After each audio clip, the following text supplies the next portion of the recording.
ವಿದ್ಯಾರ್ಥಿಗಳೇ, ಎಲ್ರಿಗೂ ಕೂಡ ಬೆಳಗಿನ ಶುಭೋದಯಗಳು. ವಿದ್ಯಾರ್ಥಿಗಳೇ, ಇಂದು ನಾವು ದೈಹಿಕ ಶಿಕ್ಷಣ 9ನೇ ತರಗತಿ ದೈಹಿಕ ಶಿಕ್ಷಣ ವಿಭಾಗದಲ್ಲಿ ಅಧ್ಯಾಯ 6 ಬ್ಯಾಡ್ಮಿಂಟನ್ ಪಾಠವನ್ನು ತಿಳ್ಕೊಳ್ಳೋಣ. ವಿದ್ಯಾರ್ಥಿಗಳೇ, ಈಗ ನಿಮಗೆ ಆಲ್ರೆಡಿ ಬ್ಯಾಡ್ಮಿಂಟನ್ ಆಟದ ಬಗ್ಗೆ ಹಿಂದಿನ ಸಾಲಿನಲ್ಲಿ ಪರಿಚಯ ಮಾಡ್ಕೊಂಡಿದ್ದೀರಾ ವಿದ್ಯಾರ್ಥಿಗಳೇ. ಹಿಂದಿನ ಸಾಲಿನಲ್ಲಿ ಏನೇನು ತಿಳ್ಕೊಂಡಿದ್ರಿ ಒಂದು ಸ್ವಲ್ಪ ಹಂಗೆ ಮೆಲುಕಾಗ್ತೀರಾ? ರೈಟ್, ಏನೇನು ತಿಳ್ಕೊಂಡಿದ್ರಿ? ಗುಡ್. ಮೊದಲಿಗೆ ಆಟದ ಇತಿಹಾಸವನ್ನು ತಿಳ್ಕೊಂಡಿದ್ರಿ ಅಲ್ವಾ? ಸ್ವಲ್ಪ ಪ್ರಸ್ತಾವನೆ ತಿಳ್ಕೊಂಡಿದ್ರಿ, ನಂತರದಲ್ಲಿ ಆಟದ ಇತಿಹಾಸವನ್ನು ತಿಳ್ಕೊಂಡಿದ್ರಿ, ಹಾಗೆ ಗುಡ್ ಅಂಕಣದ ಪರಿಚಯ ಮಾಡ್ಕೊಂಡಿದ್ರಿ, ಗೆರೆಗಳ ಹೆಸರುಗಳನ್ನು ತಿಳ್ಕೊಂಡಿದ್ರಿ, ಅಳತೆಗಳನ್ನು ತಿಳ್ಕೊಂಡಿದ್ರಿ.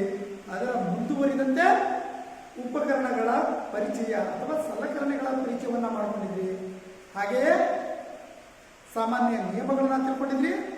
ನಂತರದಲ್ಲಿ ಅದರಲ್ಲಿ ನಡೆಯುವಂತಹ ಅಂದರೆ ನಿಯಮಗಳಿಗೆ ವಿರುದ್ಧವಾಗಿರುವಂತಹ ತಪ್ಪುಗಳ ಬಗ್ಗೆಯೂ ಕೂಡ ಹಿಂದಿನ ತರಗತಿಯಲ್ಲಿ ಅಧ್ಯಯನವನ್ನು ಮಾಡಿದ್ವಿ ಅಲ್ವಾ ವಿದ್ಯಾರ್ಥಿಗಳೇ? ಈಗ ಅದರ ಮುಂದುವರಿದಂತೆ ಈ ಆಟ ತುಂಬಾನೇ ಕ್ರಿಯಾಶೀಲವಾದಂತಹ ಆಟ. ನಾವು ಆರೋಗ್ಯಕ್ಕಾಗಿಯೂ ಕೂಡ ಆಡ್ತೀವಿ, ಸ್ಪರ್ಧೆಗಾಗಿಯೂ ಕೂಡ ಆಡ್ತೀವಿ, ಮನರಂಜನೆಗಾಗಿಯೂ ಕೂಡ ಆಡ್ತೀವಿ ಅನ್ನೋದು ಎಲ್ರಿಗೂ ಕೂಡ ಗೊತ್ತಿರುವಂತಹ ವಿಚಾರ ವಿದ್ಯಾರ್ಥಿಗಳೇ ಅಲ್ವಾ? ಅದರ ಮುಂದುವರಿದಂತೆ ನಾವು ಈ ಆಟದಲ್ಲಿ ತಿಳ್ಕೊಳ್ಳೋದು ಮೊದಲಿಗೆ ತಂತ್ರಗಳು. ಯಾವ ಆಟಕ್ಕೆ ಸಂಬಂಧಪಟ್ಟಂಗೆ? ಬ್ಯಾಡ್ಮಿಂಟನ್ ಆಟಕ್ಕೆ ಸಂಬಂಧಪಟ್ಟಂಗೆ ನಾವು ಈ ಅಧ್ಯಾಯದಲ್ಲಿ ಏನನ್ನ ತಿಳ್ಕೊತೀವಿ? ಎಸ್, ತಂತ್ರಗಳು. ನಂತರ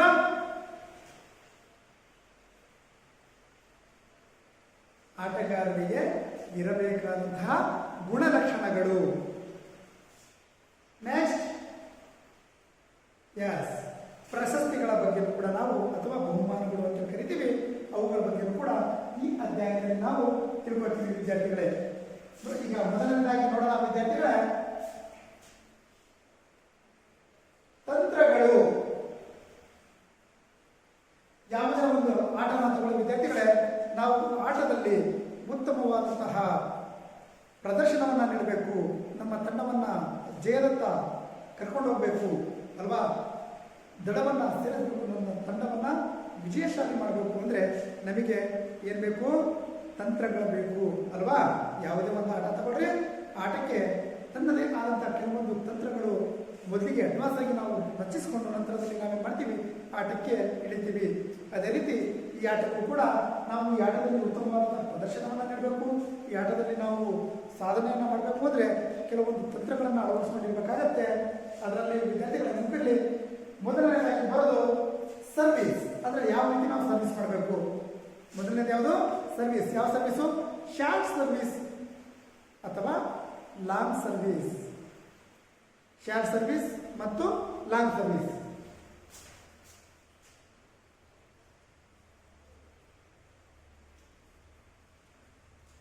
ಶಾರ್ಟ್ ಸರ್ವಿಸ್ ಮತ್ತು ಲಾಂಗ್ ಸರ್ವಿಸ್. ವಿದ್ಯಾರ್ಥಿಗಳೇ, ಹೆಸರೇ ಸೂಚಿಸುತ್ತೆ ಶಾರ್ಟ್ ಸರ್ವಿಸ್ ಮತ್ತು ಲಾಂಗ್ ಸರ್ವಿಸ್. ಈಗ ಶಾರ್ಟ್ ಸರ್ವಿಸ್ ತಗೊಳ್ಳೋಣ. ಶಾರ್ಟ್ ಅಂದ್ರೆ ಏನು? ಗುಡ್, ಏನು? ಸಮೀಪ ಅಲ್ವಾ? ಅಂದ್ರೆ ಇದರ ಅರ್ಥ ವಿದ್ಯಾರ್ಥಿಗಳೇ, ನಾವು ಆಟ ಆಡುವಂತ ಸಂದರ್ಭದಲ್ಲಿ, ಸರ್ವಿಸ್ ಮಾಡುವಂತ ಸಂದರ್ಭದಲ್ಲಿ ಆಟಗಾರರನ್ನ ಮೊದಲಿಗೆ ಮಾಡ್ತೀವಿ, ನೋಡ್ತೀವಿ ವಿರುದ್ಧ ಬಣದಲ್ಲಿ ಎಲ್ಲಿ ನಿಂತಿದ್ದಾರೆ ಏನಂತೇಳಿ. ಆ ಸಂದರ್ಭದಲ್ಲಿ ಆಟಗಾರ ಎಲ್ಲಿರ್ತಾನೆ? ಸ್ವಲ್ಪ ಹಿಂದ್ಗಡೆ ಇರ್ತಾನೆ ಅಲ್ವಾ? ಅವರು ಹಿಂದ್ಗಡೆ ಇರೋದನ್ನ ನೋಡ್ಬಿಟ್ಟು ನಾವು ನೆಟ್ಟಿನ ಮೇಲಿನಿಂದ ಎಲ್ಲಿ ಬೀಳ ಮಾಡ್ತೀವಿ? ಎಸ್, ಅಂಕಣದ ಮಧ್ಯಭಾಗದಲ್ಲಿ ಕಾಕ್ ಬೀಳುವಂತೆ ಮಾಡೋದನ್ನ ಶಾರ್ಟ್ ಸರ್ವಿಸ್ ಅಂತ ಕರಿತೀವಿ. ಗೊತ್ತಾಯ್ತಾ? ನಾವು ನೋಡ್ತೀವಿ ಮುಂದ್ಗಡೆಯನ್ನು, ಮುಂದಿನ ವಿರುದ್ಧ ತಂಡದ ಆಟಗಾರ ಸ್ವಲ್ಪ ಹಿಂದ್ಗಡೆ ಇರ್ತಾನೆ, ಅವಾಗ ನಾವು ನೆಟ್ಟಿನ ಮೇಲ್ಭಾಗದಿಂದ ವಿರುದ್ಧಾಂಕಣದ ಮಧ್ಯಭಾಗಕ್ಕೆ ಬೀಳುವಂತೆ ನಾವು ಸರ್ವಿಸ್ ಅನ್ನ ಮಾಡೋದಕ್ಕೆ ಶಾರ್ಟ್ ಸರ್ವಿಸ್ ಅಂತ ಕರಿತೀವಿ. ಗೊತ್ತಾಯ್ತಾ ವಿದ್ಯಾರ್ಥಿಗಳೇ? ಶಾರ್ಟ್ ಸರ್ವಿಸ್ ಅಂದ್ರೆ ಏನು? ವಿರುದ್ಧ ತಂಡದಲ್ಲಿ ನಾವು ಎಲ್ಲವನ್ನ ನಾವು ಒಂದು ಆಟ ಆಡ್ತೀವಿ ಅಂದ್ರೆ ವಿರುದ್ಧ ತಂಡದ ಆಟಗಾರರ ಚಲನವಲನಗಳನ್ನ ಅವ್ರ ಪ್ಲೇಸಿಂಗ್ಗಳನ್ನು ನೋಡ್ಕೊಂಡು ನಾವೇನು ಮಾಡ್ತೀವಿ ಆಟವನ್ನು ಆಡ್ತೀವಿ. ಅದೇ ರೀತಿ ನಾವು ಸರ್ವಿಸ್ ಮಾಡುವಾಗ ಅವರು ಹಿಂದುಗಡೆ ಇರೋದನ್ನು ನೋಡಿ ಏನು ಮಾಡ್ತೀವಿ, ಶಾರ್ಟ್ ಸರ್ವಿಸ್ ಲೈನ್ ಮುಂದುಗಡೆ ಬೀಳುವಂತೆ ಮಧ್ಯಭಾಗಕ್ಕೆ ಬೀಳುವಂತೆ, ಇದರೊಳಗೆ ಮಧ್ಯಭಾಗಕ್ಕೆ ಸ್ವಲ್ಪ ಬೀಳುವಂತೆ ನಾವು ಸರ್ವಿಸ್ ಮಾಡೋದಕ್ಕೆ ಏನಂತ ಕರಿತೀವಿ, ಶಾರ್ಟ್ ಸರ್ವಿಸ್ ಅಂತ ಕರಿತೀವಿ. ನಂತರ ಲಾಂಗ್ ಸರ್ವಿಸ್. ಲಾಂಗ್ ಅಂದ್ರೆ ಏನು? ಲಾಂಗ್ ಸರ್ವಿಸ್ ಎಸ್ ಅಂದ್ರೆ ಎದುರಾಳಿ ಅಂಕಣದಲ್ಲಿ ಆಟಗಾರರು ಹಿಂದ್ಗಡೆ ಇರ್ತಾರೆ, ಅಲ್ಲಿ ನಾವು ಶಾರ್ಟ್ ಸರ್ವಿಸ್ ಮಾಡ್ತೀವಿ. ಮುಂದ್ಗಡೆ ಬಂದಾಗ ಆ ಆಟಗಾರರು ಮುಂದ್ಗಡೆ ಇದ್ದಾಗ ನಾವು ಅವರ ಹಿಂಭಾಗಕ್ಕೆ ಲಾಂಗ್ ಸರ್ವಿಸ್, ಅವರ ಹಿಂದೆ ಗೆರೆಗಳ ಪಕ್ಕದಲ್ಲಿ ಬೀಳುವಂತೆ ನಾವೇನು ಮಾಡ್ತೀವಿ, ಸರ್ವಿಸನ್ನು ಮಾಡ್ತೀವಿ. ಅದನ್ನು ಲಾಂಗ್ ಸರ್ವಿಸ್ ಅಂತ ಹೇಳ್ತೀವಿ. ಎದುರಾಳಿ ಅಂಕಣದ ಆಟಗಾರರು ಮುಂದ್ಗಡೆ ಇದ್ದಾಗ ಅವರ ಹಿಂದ್ಗಡೆ ನಾವು ಏನು ಮಾಡ್ತೀವಿ, ಸರ್ವಿಸನ್ನು ಮಾಡ್ತೀವಿ. ಅದನ್ನು ಲಾಂಗ್ ಸರ್ವಿಸ್ ಅಂತೇಳಿ ಕರಿತೀವಿ ಅಲ್ವಾ.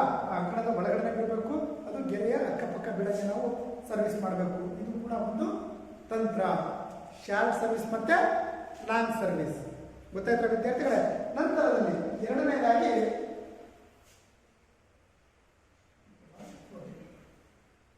Floating service.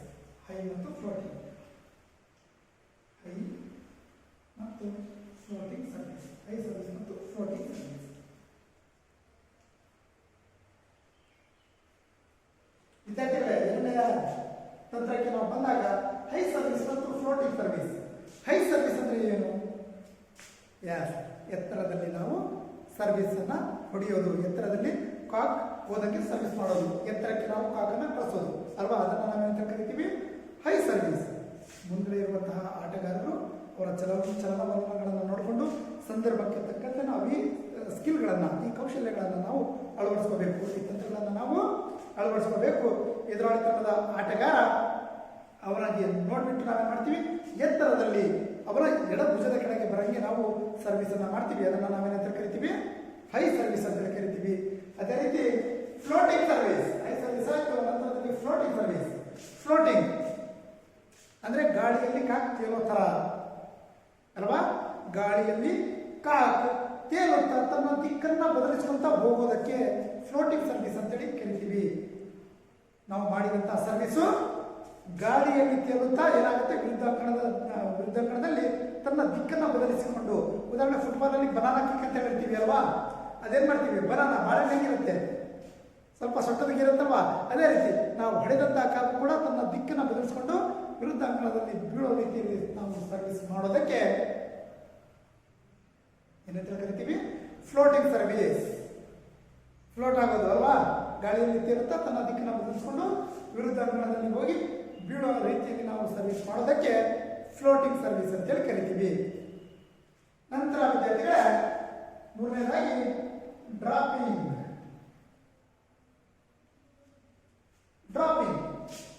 ಡ್ರಾಪ್ ಮಾಡುವಂತ ಹೇಳ್ತೀವಿ ಅಲ್ವಾ. ಆಟ ಆಡುವಂಥ ಸಂದರ್ಭದಲ್ಲಿ ಕೂಗ್ತಿರ್ತಾರೆ ಎದುರಾಳಿ ತಂಡದ ಆಟಗಾರ, ಹಿಂದ್ಗಡೆ ಇದ್ದಂಥ ಸಂದರ್ಭದಲ್ಲಿ ನಾವೇನ್ ಮಾಡ್ತೀವಿ, ತಕ್ಷಣಕ್ಕೆ ವಿರುದ್ಧ ದಿಕ್ಕಿನಿಂದ ಬಂದಂತಹ ಕಾಕನ್ನ, ಶಟಲ್ ಅನ್ನ ನಾವೇನ್ ಮಾಡ್ತೀವಿ, ತಕ್ಷಣಕ್ಕೆ ಡ್ರಾಪ್ ಅಂದ್ರೆ ಶಾರ್ಟ್ ಸರ್ವಿಸ್ ಲೈನ್ ಹತ್ರ ಅಲ್ಲಿ ಮುಂಭಾಗದಲ್ಲಿ ಬೀಳುವಂತೆ ನಾವು ಕಾಕನ್ನ ಹೊಡೆಯೋದಕ್ಕೆ ಏನಂತ ಕರಿತೀವಿ, ಡ್ರಾಪಿಂಗ್ ಅಂತೇಳಿ ಕರಿತೀವಿ. ಗೊತ್ತಾಯ್ತಾ ವಿದ್ಯಾರ್ಥಿಗಳೇ? ಡ್ರಾಪಿಂಗ್ ಅಂದ್ರೆ ಏನು?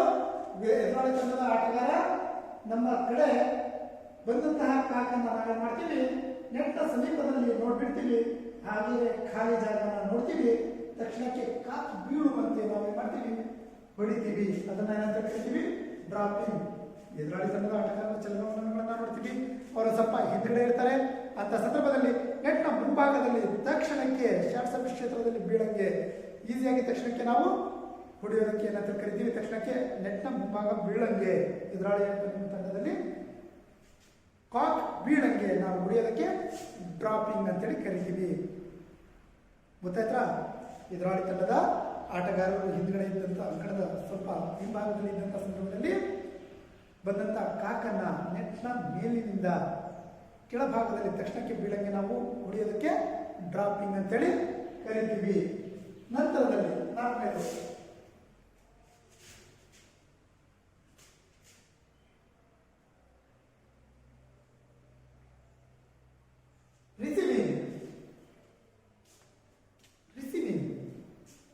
ರಿಸೀವಿಂಗ್ ಅಂದ್ರೆ ಏನು?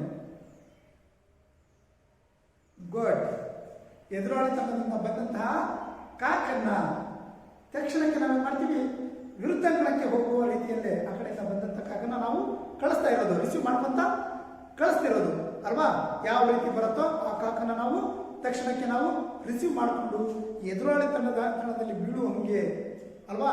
ಎದುರಾಳಿ ಅಂಕಣದಲ್ಲಿರುವಂತಹ ಆಟಗಾರರ ಚಲನವಲನಗಳಿಗೆ ಅವ್ರು ಎಲ್ಲಿ ನಿಂತಿರ್ತಾರೆ, ಏನು ನಾವೆಲ್ಲಿ ನೋಡಿದ್ರೆ ಹೆಂಗೆ ಅಂತೇಳಿ ನಾವೇನು ಮಾಡ್ತೀವಿ, ಎದುರಾಳಿ ತಂಡದ ಅಂಕಣದಲ್ಲಿ ಗೆರೆಗಳ ಅಕ್ಕಪಕ್ಕದಲ್ಲಿ ಕಾಕ್ ಬೀಳುವಂತೆ ಹೊಡೆಯೋದಕ್ಕೆ ಏನಂತ ಕರಿತೀವಿ ನಾವು, ರಿಸೀವಿಂಗ್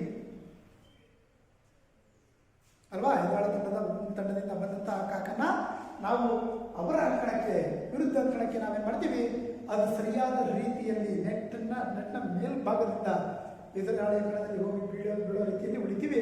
ಅದನ್ನ ಏನಂತ ಕರಿತೀವಿ, ರಿಸೀವಿಂಗ್ ಅಂತೇಳಿ ಕರಿತೀವಿ ಅಲ್ವಾ. ಕರೆಕ್ಟಾಗಿರ್ಬೇಕಲ್ವಾ. ರಿಸೀವಿಂಗು ಹೊಡೆದಿರುವಂತಹ ಶಟ್ಲ್ ನಮ್ಮ ಅಂಕಣದಲ್ಲಿ ಬಂದಾಗ ಅದನ್ನು ನಾವು ಏನು ಮಾಡ್ತೀವಿ, ವಿರುದ್ಧ ದಿಕ್ಕಿಗೆ ಮತ್ತೆ ಕಳಿಸೋದಕ್ಕೆ ರಿಸೀವಿಂಗ್ ಅಂತೇಳಿ ಕರಿತೀವಿ.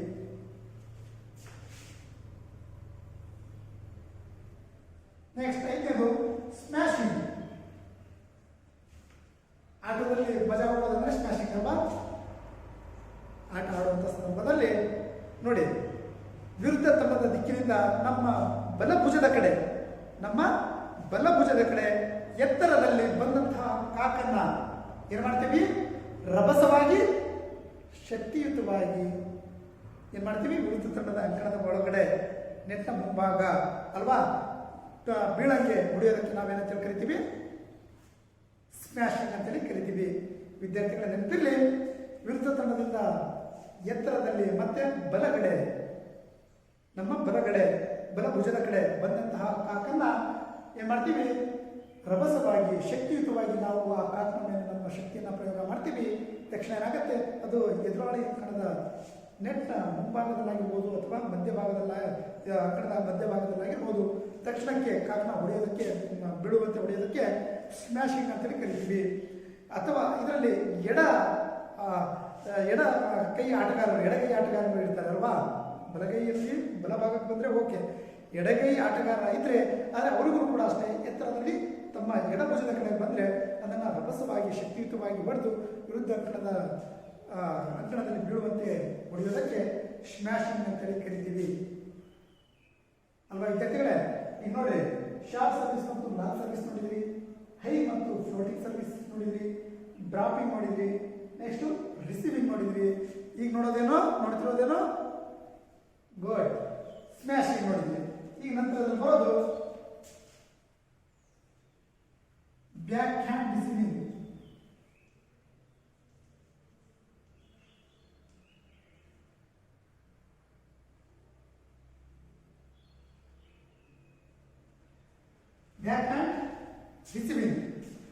ಬ್ಯಾಕ್ ಹ್ಯಾಂಡ್ ರಿಸೀವಿಂಗ್ ಎದುರಾಳಿ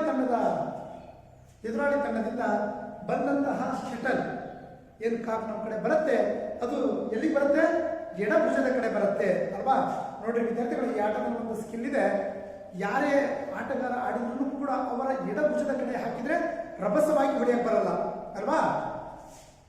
ಬಲಗಡೆ ಹಾಕಿದ್ರೆ ಹೆಂಗ್ ಬೇಕಾಗಿ ಸ್ಮ್ಯಾಶ್ ಮಾಡಿಬಿಡ್ತೀವಿ. ಹಾಗಾಗಿ ಎಡಭುಜದ ಕಡೆಗೆ ಬಂದಂತಹ ಶಟಲ್ ಅನ್ನ ನಾವೇನ್ ಮಾಡ್ತೀವಿ, ನೆಟ್ಟಿನ ಕಡೆಗೆ ವಿರುದ್ಧ ಅಂಕಣದಲ್ಲಿ ಬೀಳಂಗೆ ನಾವೇನ್ ಮಾಡ್ತೀವಿ, ಬ್ಯಾಕ್ ಹ್ಯಾಂಡ್ ರಿಸೀವ್ ಮಾಡ್ತೀವಿ. ಗೊತ್ತಾಯ್ತಾ ವಿದ್ಯಾರ್ಥಿಗಳ, ಬ್ಯಾಕ್ ಹ್ಯಾಂಡ್ ರಿಸೀವ್ ಅನ್ನ ಮಾಡ್ತೀವಿ. ಅದರ ಎದುರು ಬಂದರೂ ಕೂಡ ಅವ್ರ ವಿರುದ್ಧ ಅಂಕಣಕ್ಕೆ ನಾವು ಬ್ಯಾಕ್ ಹ್ಯಾಂಡ್ ಅಂದ್ರೆ ಕೈಯನ್ನ ತಿರುಗಿಸಿ ಏನ್ ಮಾಡ್ತೀವಿ, ಆ ರ್ಯಾಕೆಟ್ ಅನ್ನ ತಿರುಗಿಸಿ ನಾವು ವಿರುದ್ಧ ತಂಡದ ಅಂಕಣಕ್ಕೆ ಹೋಗುವ ರೀತಿಯಲ್ಲಿ ನಾವು ಕಳಿಸೋದಕ್ಕೆ ಏನಂತ ಕರಿತೀವಿ, ಬ್ಯಾಕ್ ಹ್ಯಾಂಡ್ ರಿಸೀವ್ ಅಂತೇಳಿ ಕರಿತೀವಿ ಅಲ್ವಾ. ಯಾವ ಕಡೆ ನಾವು ಎಡಭುಜದ ಕಡೆಗೆ ಬಂದಾಗ ನಾವೇನು ಮಾಡ್ತೀವಿ, ಅದನ್ನ ಕಾಕನ್ನ ವಿರುದ್ಧ ತಂಡದ ದಿಕ್ಕಿಗೆ ಕಳಿಸೋದಕ್ಕೆ ನಾವೇನು ಕರಿತೀವಿ, ಬ್ಯಾಕ್ ಹ್ಯಾಂಡ್ ರಿಸೀವ್ ಅಂತೇಳಿ ಕರಿತೀವಿ. ಇವಿಷ್ಟು ತಂತ್ರಗಳು ವಿದ್ಯಾರ್ಥಿಗಳೇ. ಯಾವ ತಂತ್ರಗಳು? ಯಾಸ್, ಏನಂತ ಕರಿತೀವಿ, ಬ್ಯಾಡ್ಮಿಂಟನ್ ಆಟದ ತಂತ್ರಗಳು ಅಂತೇಳಿ ನಾವು ಕರಿತೀವಿ ವಿದ್ಯಾರ್ಥಿಗಳೇ. ಕರಿತೀವಾ? ಗೊತ್ತಾಯ್ತು ಅಂತೀವಿ ವಿದ್ಯಾರ್ಥಿಗಳೇ. ಇನ್ನ ಏನಾದರೂ ನಿಮಗೆ ಡೌಟ್ಸ್ ಇದ್ರೆ ಕೇಳಬಹುದು. ಈ ತಂತ್ರಗಳಲ್ಲಿ ನಿಮಗೆ ಏನಾದರೂ ಡೌಟ್ಸ್ ಇದ್ರೆ ಕೇಳಬಹುದು.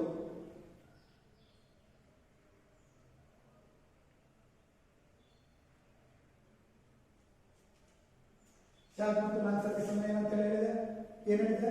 ಶಾರ್ಟ್ ಸರ್ವಿಸ್ ಅಂದ್ರೆ ಎದುರಾಳಿ ತಂತ್ರದಲ್ಲಿ ಅಂಕಣದಲ್ಲಿ ಆಟಗಾರರು ಹಿಂದೆ ಇದ್ದಂಥ ಸಂದರ್ಭದಲ್ಲಿ ನಾವು ಮಧ್ಯಭಾಗಕ್ಕೆ ಅಥವಾ ನೆಟ್ನ ಮುಂಭಾಗ ಶಾರ್ಟ್ ಸರ್ವಿಸ್ ಲೈನ್ನ ಒಳಗಡೆ, ಈ ಕಡೆ ಬರಬಾರ್ದು, ಒಳಗಡೆ ಬೀಳಕ್ಕೆ ನಾವು ಸರ್ವಿಸ್ ಮಾಡೋದಕ್ಕೆ ಶಾರ್ಟ್ ಸರ್ವಿಸ್ ಅಂತ ಕರಿತೀವಿ.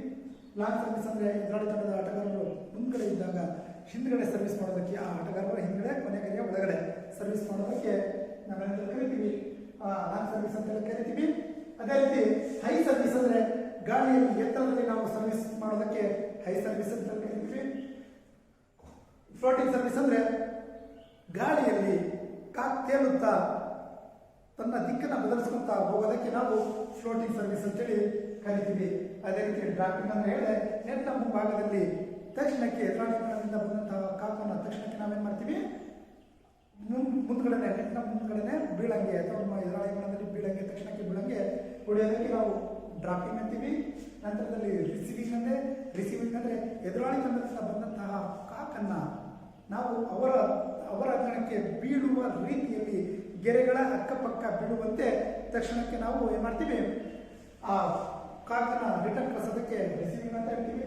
ನಂತರದಲ್ಲಿ ಸ್ಮ್ಯಾಶಿಂಗ್ ಅಂದರೆ ಶಕ್ತಿಯುತವಾಗಿ ಹೊಡೆಯೋದು. ಅಂದರೆ ಎದುರಾಳಿ ತಂಡದಿಂದ ಬಂದಂತಹ ಕಾಕು ನಮ್ಮ ಎತ್ತರಕ್ಕೆ ಮತ್ತೆ ಬಲಭುಜದ ಕಡೆಗೆ ಬಂದಾಗ ರಭಸವಾಗಿ ನಾವೇನು ಮಾಡ್ತೀವಿ, ಶಕ್ತಿಯುತವಾಗಿ ನಾವು ಆ ಕಾಕನ್ನು ಹೊಡಿತೀವಿ. ತಕ್ಷಣಕ್ಕೆ ವಿರುದ್ಧ ತಂಡದ ಅಂಕಣದ ಒಳಗಡೆ ಹೊಡೆಯೋದಕ್ಕೆ ಸ್ಮ್ಯಾಶಿಂಗ್ ಅಂತೇಳಿ ಕರಿತೀವಿ. ನಂತರದಲ್ಲಿ ಬ್ಯಾಕ್ ಹ್ಯಾಂಡ್ ರಿಸೀವ್, ಎದುರಾಳಿ ತಂಡದ ಅಂಕಣದಿಂದ ನಮ್ಮ ಎಡಭುಜದ ಕಡೆಗೆ ಬಂದಂತಹ ಕಾಕನ್ನು ತಕ್ಷಣಕ್ಕೆ ಅವರ ಅಂಕಣಕ್ಕೆ ಗೆರೆಗಳ ಅಕ್ಕಪಕ್ಕ ಏನು ಮಾಡ್ತೀವಿ, ನಮ್ಮ ಶಟ್ಲ್ ಮತ್ತೆ ಕೈಯನ್ನು ತಿರುಗಿಸಿ ನಾವೇನು ಮಾಡ್ತೀವಿ, ಆ ನೆಟ್ಟನ್ನು ದಾಟಿಸ್ತೀವಿ. ಅದನ್ನು ಬ್ಯಾಕ್ ಹ್ಯಾಂಡ್ ರಿಸೀವಿಂಗ್ ಅಂತೇಳಿ ಕರಿತೀವಿ ವಿದ್ಯಾರ್ಥಿಗಳೇ. ಇಷ್ಟು ತಂತ್ರಗಳು ಯಾವ ಆಟದ್ದು? ಬ್ಯಾಡ್ಮಿಂಟನ್ ಆಟದ ತಂತ್ರಗಳು. ನಂತರದಲ್ಲಿ ಆಟಗಾರರಿಗೆ ಗುಣಲಕ್ಷಣಗಳು ಬೇಕಲ್ವಾ?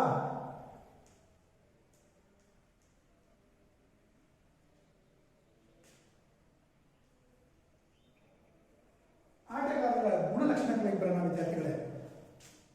ಆಟಗಾರರ ಗುಣಲಕ್ಷಣಗಳಿಗೆ ಬಂದಾಗ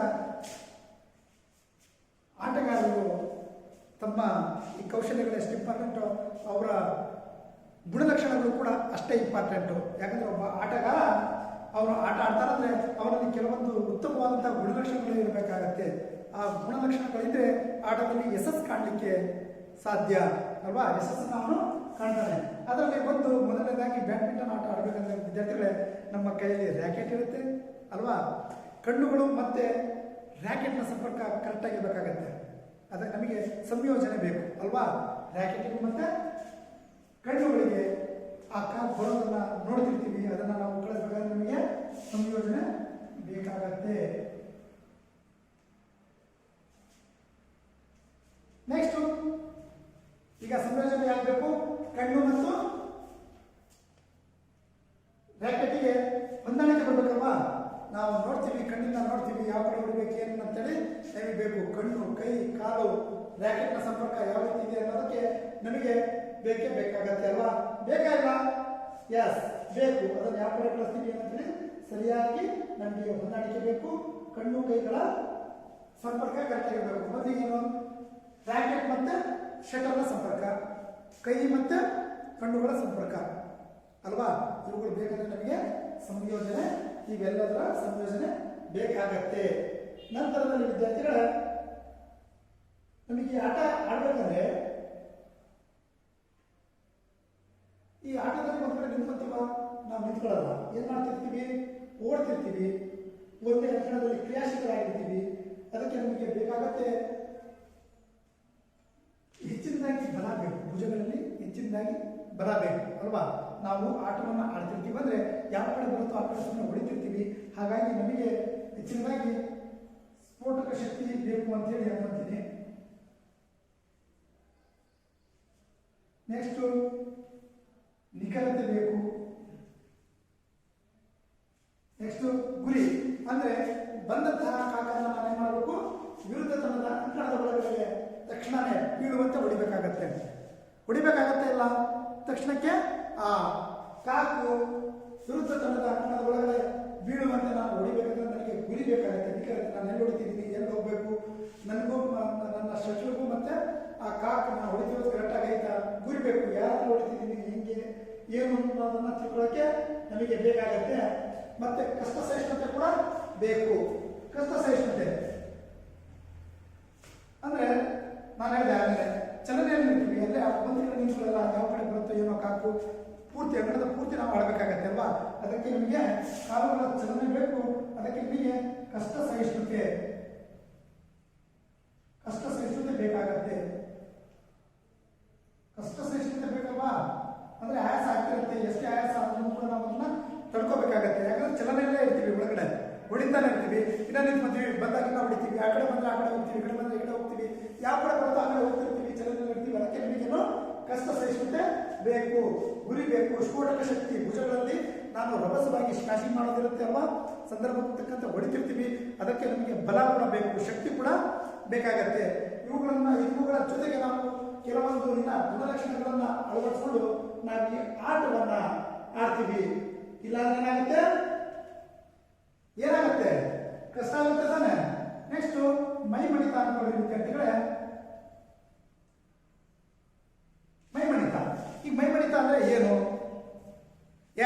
ನಾನು ಆಗಲೇ ಅಂದೆ, ಇವೆಲ್ಲವೂ ಕೂಡ ಒಂದಕ್ಕೊಂದು ಹೋಲಿಕೆ ಇರುವಂತಹ ಗುಣಲಕ್ಷಣಗಳೇ. ಮೈ ಮಣಿತ ಕಾಕ್ ಯಾವ ಕಡೆ ಬರುತ್ತೆ, ಹೇಗೆ ಬರುತ್ತೆ ಅನ್ನೋದು ನಮಗೆ ಗೊತ್ತಾಗಲ್ಲ ಅಲ್ವಾ. ನಾವು ಬಂದಂತ ಕಾಕನ್ನ ನಾವು ರಿಟರ್ನ್ ಕಳಿಸ್ಬೇಕಲ್ವಾ. ಅದಕ್ಕೆ ಏನ್ ಬೇಕು? ಫ್ಲೆಕ್ಸಿಬಿಲಿಟಿ ಇರ್ಬೇಕು ನಮ್ಮಲ್ಲಿ. ಫ್ಲೆಕ್ಸಿಬಿಲಿಟಿ ಇರ್ಬೇಕಲ್ವಾ. ನಾವು ಮೈ ಮಣಿತ ಯಾವ ಕಡೆ ಬಂದರೂ ಕೂಡ ಹೊಡೆಯಂಗೆ ನಮ್ಮ ದೇಹ ಎಲ್ಲದಕ್ಕೂ ಕೂಡ ಹೋಗ್ಬೇಕು. ಅದಕ್ಕೆ ನಮಗೆ ಮೈ ಮಣಿತ ತುಂಬಾನೇ ಅವಶ್ಯಕ. ಆ ಕಾಕು ಬಂದಂತದ್ದನ್ನ ರಿಟರ್ನ್ ನಾವು ಕಳಿಸ್ಬೇಕಂದ್ರೆ ಅದು ಯಾವ ರೀತಿ ಬರುತ್ತೋ ಅದೇ ರೀತಿ ನಾವು ಕೂಡ ರಿಟರ್ನ್ ಕಳಿಸ್ಬೇಕಾಗತ್ತೆ. ಅದಕ್ಕೆ ಮೈ ಮಣಿತ ನಮಗೆ ಬೇಕು. ನೆಕ್ಸ್ಟ್ ಆಮೇಲೆ ಪ್ರತಿಕ್ರಿಯಾ ವೇಗ.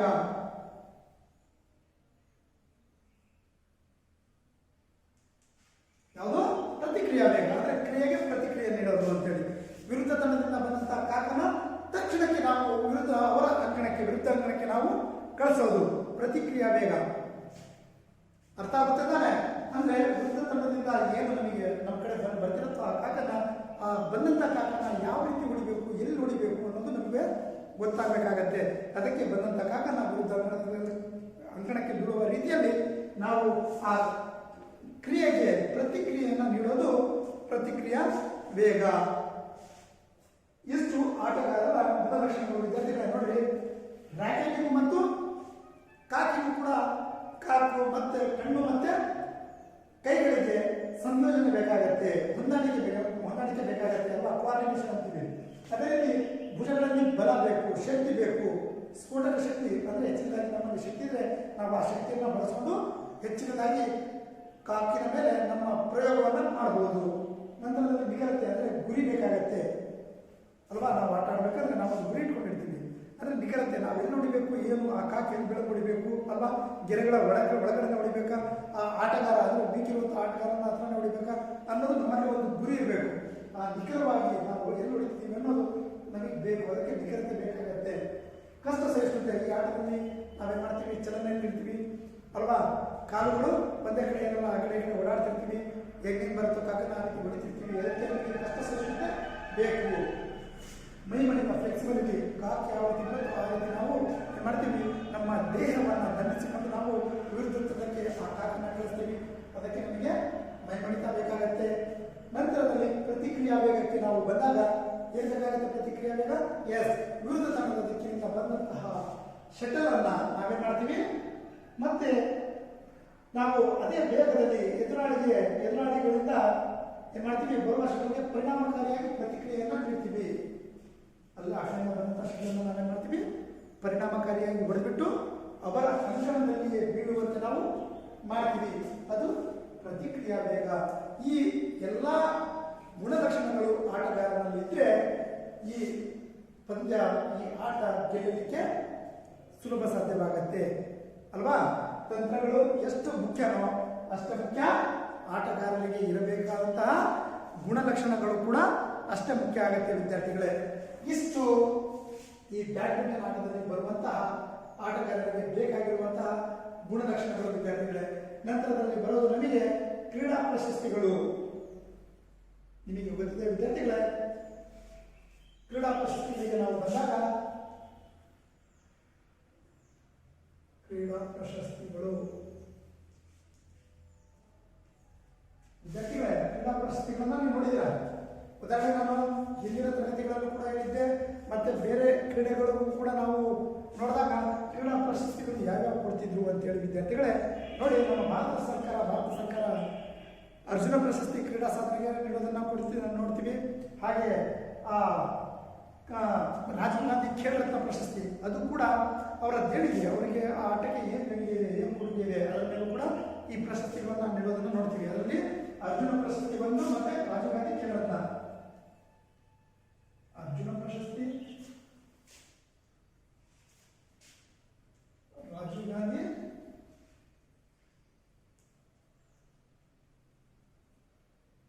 ಖೇಲ್ ರತ್ನ ಪ್ರಶಸ್ತಿ ನೋಡಿ ವಿದ್ಯಾರ್ಥಿಗಳೇ. ರಾಜೀವ್ ಗಾಂಧಿ ಖೇಲ್ ರತ್ನ ಪ್ರಶಸ್ತಿ ಮತ್ತೆ ಅರ್ಜುನ ಪ್ರಶಸ್ತಿಯನ್ನ ನೀಡೋದನ್ನ ನೋಡ್ತೀವಿ. ಅದೇ ರೀತಿ ಕೆಲವೊಂದು ಪಂದ್ಯಾವಳಿಗಳನ್ನು ಕೂಡ ಆಯೋಜನೆ ಮಾಡ್ತಾರೆ ಅಲ್ವಾ. ಒಂದು ಉಬೇರ್ ಕಪ್ ಆಗಿರ್ಬೋದು, ಥಾಮಸ್ ಕಪ್ ಆಗಿರ್ಬೋದು. ನಿಮಗೆ ಹೇಳಿದೆ ನಾನು 1948ರಲ್ಲಿ ಥಾಮಸ್ ಕಪ್ ಬಂತು, ಉಬೇರ್ ಕಪ್ ಎಷ್ಟು ಬಂದೆ 1934ರಲ್ಲಿ ಬಂತು ಅಂತ ಹೇಳಿದೆ. ಅದೇ ರೀತಿ ಇನ್ನು ಇಂದಿರಾ ಗಾಂಧಿ ಗೋಲ್ಡ್ ಕಪ್ ಆಗಿರ್ಬೋದು ಅಲ್ವಾ, ಬ್ಯಾಡ್ಮಿಂಟನ್ ಆಟಕ್ಕೆ ಸಂಬಂಧಪಟ್ಟಂಗೆ ಆಲ್ ಇಂಗ್ಲೆಂಡ್ ಚಾಂಪಿಯನ್ಶಿಪ್ ಆಗಿರ್ಬೋದು, ಇವೆಲ್ಲವುಗಳನ್ನು ಕೂಡ ಆಡಿಸೋದನ್ನು ನಾವು ಕಾಣ್ತೀವಿ. ನಂತರದಲ್ಲಿ ಏಷ್ಯಾ ಚಾಂಪಿಯನ್ಶಿಪ್ ಆಗಿರ್ಬೋದು, ವರ್ಲ್ಡ್ ಚಾಂಪಿಯನ್ಶಿಪ್ ಆಗಿರ್ಬೋದು, ಒಲಿಂಪಿಕ್ಸ್ ಕ್ರೀಡೆಗಳಲ್ಲಾಗಿರ್ಬೋದು ಈ ಆಟವನ್ನು ಆಡಿಸೋದನ್ನು ಕೂಡ ನೋಡಿದ್ದೀವಿ ಅಲ್ವಾ.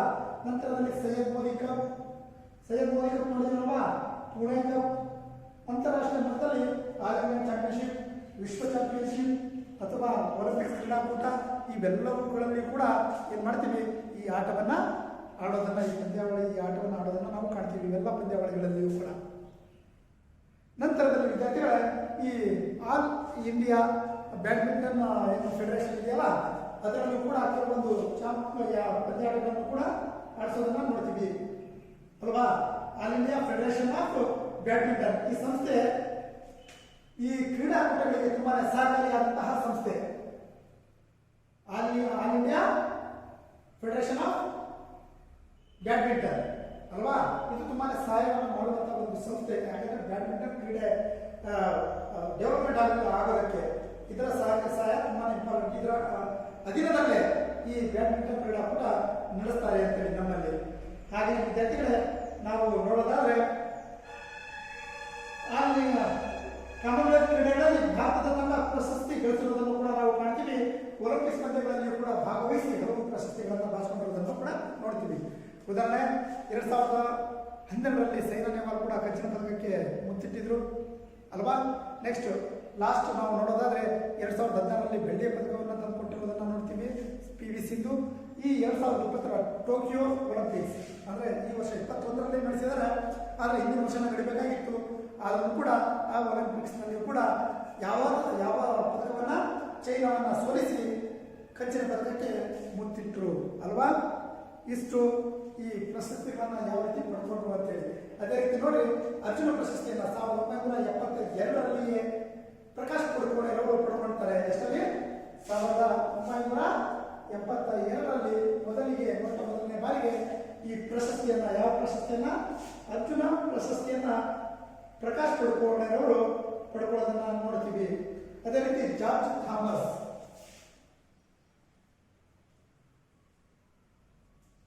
ಪ್ರಕಾಶ್ ಪಡುಕೋಣೆ 1972ರ ನಂತರದಲ್ಲಿ 1980ರಲ್ಲಿ ಜಾರ್ಜ್ ಥಾಮಸ್, ಹಾಗೆ ಅಪರ್ಣಾ ಪೋಪಟ್,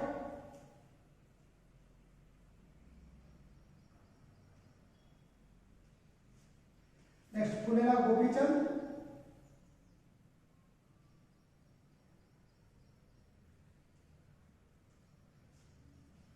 ಇವರುಗಳು ಕೂಡ ಈ ಬ್ಯಾಡ್ಮಿಂಟನ್ ಆಟದಲ್ಲಿ ಅರ್ಜುನ ಪ್ರಶಸ್ತಿಯನ್ನ ಪಡ್ಕೊಂಡಿರುವಂತದ್ದು.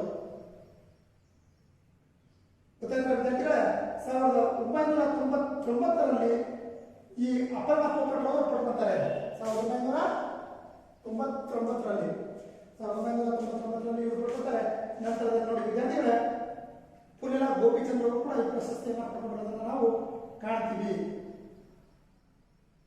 ಇಷ್ಟು ಇವರು ಪಡ್ಕೊಳ್ಳುವಂತಹ ಪ್ರಶಸ್ತಿಗಳು. 1972ರಲ್ಲಿ ಪ್ರಕಾಶ್ ಪಡುಕೋಣೆ ಪಡ್ಕೊತಾರೆ.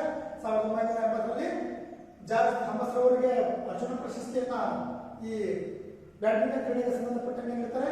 ನಂತರದಲ್ಲಿ 1919ರಲ್ಲಿ ಅಪರ್ಣಾ ಪೋಪಟ್ ಅವರಿಗೂ ಕೂಡ ಈ ಅರ್ಜುನ ಪ್ರಶಸ್ತಿಯನ್ನು ನೀಡ್ತಾರೆ. ನಂತರದಲ್ಲಿ ಈ ಪ್ರಶಸ್ತಿಗೆ ಪುಲ್ಲೆಲ ಗೋಪಿಚಂದ್ರ ಅವರು ಕೂಡ ಭಾಜನರಾಗಿದ್ದಾರೆ. ನಂತರ ಸೈನಾ ನೆಹ್ವಾಲ್ ಅವರು ಕೂಡ ಈ ಬ್ಯಾಡ್ಮಿಂಟನ್ ಆಟದಲ್ಲಿ ಸಾಧನೆಯನ್ನ ಮಾಡಿದ್ದನ್ನ ಕಾಣಬಹುದು. ಅವರಿಗೂ ಕೂಡ ಹಲವು ಪ್ರಶಸ್ತಿಗಳನ್ನು ನೀಡಿದ್ದಾರೆ. ಅದೇ ರೀತಿ PV ಸಿಂಧು ಅವರು ಕೂಡ ಒಲಿಂಪಿಕ್ಸ್ನಲ್ಲಿ ಕೂಡ ಒಂದು ಅದ್ಭುತವಾದಂತಹ ಸಾಧನೆಯನ್ನ ಮೈಲಿಗಲ್ಲನ್ನ ಹತ್ತಿದ್ದಾರೆ. ಹಾಗೆ ಸಾಧನೆಯನ್ನು ಕೂಡ ಮಾಡಿರೋದನ್ನ ನಾವು ಮಾಡ್ತೀವಿ. ಈ ಪುಲ್ಲೆಲ ಗೋಪಿಚಂದ್ರ ಅವರ ತರಬೇತಿಯಲ್ಲೇ PV ಸಿಂಧು ಸಾಧನೆ ಮಾಡಿದ್ದು ಇನ್ನ ತುಂಬಾನೇ ಖುಷಿಯ ಸಂತೋಷದ ವಿಷಯ ಅಂತೇಳಿ ಹೇಳ್ಬೋದು ವಿದ್ಯಾರ್ಥಿಗಳೇ ಅಲ್ವಾ. ಇಷ್ಟು ವಿದ್ಯಾರ್ಥಿಗಳೇ ನಮ್ಮ ಪಂದ್ಯಾವಳಿಗಳಾಗಿರ್ಬೋದು, ಕ್ರೀಡಾ ಪ್ರಶಸ್ತಿಗಳಾಗಿರ್ಬೋದು. ಈ ಕ್ರೀಡೆಗೆ ಬಂದಾಗ ನಾನು ಹೇಳಿದೆ Thomas Cup, Uber Cup, Syed Modi Cup ಅಲ್ವಾ, ವಿಶ್ವ ಚಾಂಪಿಯನ್ಶಿಪ್, ನೆಕ್ಸ್ಟ್ ಒಲಿಂಪಿಕ್ಸ್ ಆಗಿರ್ಬೋದು, ಕಾಮನ್ವೆಲ್ತ್ ಆಗಿರ್ಬೋದು. ಇವು ಎಲ್ಲವುಗಳಿಗೂ ಕೂಡ ಸಹಕಾರ ನೀಡ್ತಿರೋದು, ಸಹಾಯ ಆಗ್ತಿರೋದು, ಇವುಗಳಲ್ಲಿ ಭಾಗವಹಿಸಲಿಕ್ಕೆ ಸಹಾಯ ನೀಡ್ತಿರೋದು ಯಾವುದು? Yes, all India federation of badminton. ಇದು ಸಹಕಾರಿಯಾಗಿದೆ. ಅದೇ ವಿಶ್ವ ಮಟ್ಟದಲ್ಲಿ ನಡೆಯೋ ಬ್ಯಾಡ್ಮಿಂಟನ್ ಚಾಂಪಿಯನ್ಶಿಪ್ ಅಂದರೆ ಆಲ್ ಇಂಗ್ಲೆಂಡ್ ಚಾಂಪಿಯನ್ಶಿಪ್. ಇದು ಉತ್ತಮವಾದಂತಹ ಒಂದು ಪಂದ್ಯಾವಳಿ, ಕ್ರೀಡಾಕೂಟ ಅಂತಾನೆ ನಾವು ಹೇಳ್ಬೋದು ವಿದ್ಯಾರ್ಥಿಗಳೇ. ಇಷ್ಟು ಈ ಬ್ಯಾಡ್ಮಿಂಟನ್ ಆಟಕ್ಕೆ ಸಂಬಂಧಪಟ್ಟಂತಹ ಮಾಹಿತಿ ವಿದ್ಯಾರ್ಥಿಗಳೇ. ಮೊದಲಿಗೆ ನೀವು ನೋಡಿದ್ರಿ ತಂತ್ರಗಳನ್ನು ತಿಳ್ಕೊಂಡಿದ್ರಿ, ಬ್ಯಾಡ್ಮಿಂಟನ್ನ ತಂತ್ರಗಳನ್ನ ತಿಳ್ಕೊಂಡ್ರಿ. ನಂತರದಲ್ಲಿ ಬಂದರೆ ಆಟಗಾರರಲ್ಲಿ ಇರಬೇಕಾದಂತಹ ಗುಣಲಕ್ಷಣಗಳ ಬಗ್ಗೆ ತಿಳ್ಕೊಂಡ್ರಿ. ಅದರ ನಂತರ ಕ್ರೀಡಾ ಪ್ರಶಸ್ತಿಗಳು ಮತ್ತೆ ಪಂದ್ಯಾವಳಿಗಳನ್ನ ತಿಳ್ಕೊಂಡ್ರಿ ವಿದ್ಯಾರ್ಥಿಗಳೇ. ನೀವು ನೋಡ್ರಿ ಈಗ ಮತ್ತೊಮ್ಮೆ ತಂತ್ರಗಳನ್ನ ನೋಡೋದಾದ್ರೆ ಶಾರ್ಟ್ ಸರ್ವಿಸ್ ಮತ್ತು ಲಾಂಗ್ ಸರ್ವಿಸ್, ಹೈ ಸರ್ವಿಸ್ ಮತ್ತು ಫ್ಲೋಟಿಂಗ್ ಸರ್ವಿಸ್, ಡ್ರಾಪಿಂಗ್, ರಿಸೀವಿಂಗ್ ಮತ್ತೆ ಬ್ಯಾಕ್ ಹ್ಯಾಂಡ್ ರಿಸೀವಿಂಗ್ ಮತ್ತೆ ಸ್ಮ್ಯಾಶಿಂಗ್, ಇಷ್ಟು ತಂತ್ರಗಳನ್ನು ನೋಡಿದ್ವಿ. ಮತ್ತೊಮ್ಮೆ ಶಾರ್ಟ್ ಸರ್ವಿಸ್ ಮತ್ತು ಲಾಂಗ್ ಸರ್ವಿಸ್, ಹೈ ಸರ್ವಿಸ್ ಮತ್ತು floating service, dropping, receiving, smashing ಮತ್ತು ಬ್ಯಾಕ್ ಹ್ಯಾಂಡ್ ರಿಸೀವಿಂಗ್, ಈ 6 ತಂತ್ರಗಳ ಬಗ್ಗೆ ನಾವು ತಿಳ್ಕೊಂಡ್ವಿ. ಅದರ ನಂತರ ಬಂದರೆ ಆಟಗಾರರಿಗೆ ಏನೇನು ಗುಣಲಕ್ಷಣಗಳು ಬೇಕು ಅನ್ನೋದನ್ನು ತಿಳ್ಕೊಂಡ್ವಿ. ಅದರಲ್ಲಿ ಸಂಯೋಜನೆ ಬೇಕು ಅಲ್ವಾ, ಬಲ ಮತ್ತು ಶಕ್ತಿ ಬೇಕು. ನಂತರದಲ್ಲಿ ಚಪಲತೆ ಬೇಕು, ಮೈಮಣಿತ ಬೇಕು, ನಿಖರತೆ ಬೇಕು, ಪ್ರತಿಕ್ರಿಯಾ ವೇಗ ಬೇಕು, ಹಾಗೆಯೇ ಕಷ್ಟ ಸಹಿಷ್ಣುತೆ ಬೇಕು ಅನ್ನೋದನ್ನು ನಾವು ತಿಳ್ಕೊಂಡ್ವಿ ಅಲ್ವಾ ವಿದ್ಯಾರ್ಥಿಗಳೇ. ಅದರ ಮುಂದುವರಿದಂತೆ ಕ್ರೀಡಾ ಪ್ರಶಸ್ತಿಗಳಿಗೆ ಬಂದರೆ ಭಾರತದ ಅತ್ಯುನ್ನತ ಪ್ರಶಸ್ತಿಗಳಾದಂತಹ ಅರ್ಜುನ ಪ್ರಶಸ್ತಿ, ರಾಜೀವ್ ಗಾಂಧಿ ಖೇಲ್ ರತ್ನ ಪ್ರಶಸ್ತಿಯನ್ನು ನೀಡ್ತಾರೆ. ಅದರಲ್ಲಿ ಕೆಲವೊಂದು ಪಂದ್ಯಾವಳಿಗಳನ್ನು ನಡೆಸ್ತಾರೆ. ಅದರಲ್ಲಿ ಬರೋದು Uber Cup, Thomas Cup, Syed Modi Cup ಅಲ್ವಾ, world championship, next Commonwealth Games ಅಲ್ಲಿ ಕೂಡ, ಹಾಗೆಯೇ ಒಲಿಂಪಿಕ್ಸ್ ನಲ್ಲಿ ಕೂಡ ಆಲ್ ಇಂಗ್ಲೆಂಡ್ ಚಾಂಪಿಯನ್ಶಿಪ್, ಇವುಗಳಲ್ಲಿ ಕೂಡ ಈ ಆಟವನ್ನು ಆಯೋಜನೆ ಮಾಡೋದನ್ನು ನೋಡ್ತೀವಿ. ಅದೇ ರೀತಿ ನಮ್ಮ ಭಾರತದ ಫೆಡರೇಷನ್ ಆದಂತಹ ಯಾವುದು all India federation of badminton, ಇದರ ಅಂಡರಲ್ಲೇ ಇದರ ಸಹಕಾರದೊಂದಿಗೆ ಕ್ರೀಡಾಕೂಟವನ್ನು ಆಯೋಜನೆ ಮಾಡೋದನ್ನು ನಾವು ಕಾಣ್ತೀವಿ. ಅದೇ ರೀತಿ ಈ ಪ್ರಶಸ್ತಿಯನ್ನು ಪಡ್ಕೊಳ್ಳುವುದರಲ್ಲಿ ಈ ಭಾರತದ ಅತ್ಯುನ್ನತ ಪ್ರಶಸ್ತಿ ಆದಂತಹ ಅರ್ಜುನ ಪ್ರಶಸ್ತಿಯನ್ನು 1977ರಲ್ಲಿ ಪ್ರಕಾಶ್ ಪಡುಕೋಣೆಯವರು ಕೂಡ ಪಡ್ಕೊತಾರೆ. ನೆಕ್ಸ್ಟ್ 1980ರಲ್ಲಿ ಯಾರು ಜಾರ್ಜ್ ಥಾಮಸ್ ರವರು ಕೂಡ ಪಡ್ಕೋತಾರೆ. ನಂತರದಲ್ಲಿ 1999ರಲ್ಲಿ ಅಪರ್ಣಾ ಪೋಪಟ್ ಅವರು ಪಡ್ಕೋತಾರೆ.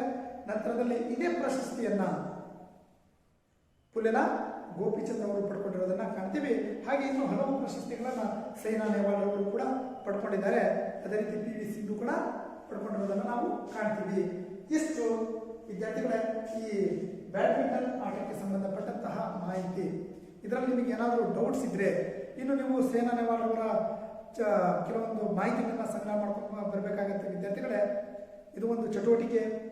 PV ಸಿಂಧು ಬಗ್ಗೆನೂ ಆಗಿರ್ಬೋದು, ಈ ಕ್ರೀಡಾಪಟುಗಳಿಂದ ಮತ್ತಷ್ಟು ಪರಿಚಯವನ್ನು ನೀವು ಮಾಡ್ಕೋಬೇಕು.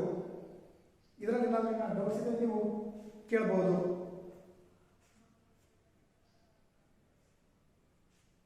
ಏನೋ ಡೌಟ್ಸ್ ಇಲ್ವಾ? ಇಲ್ಲಿಗೆ ಮುಕ್ತಾಯ ಆಗುತ್ತೆ ವಿದ್ಯಾರ್ಥಿಗಳೇ.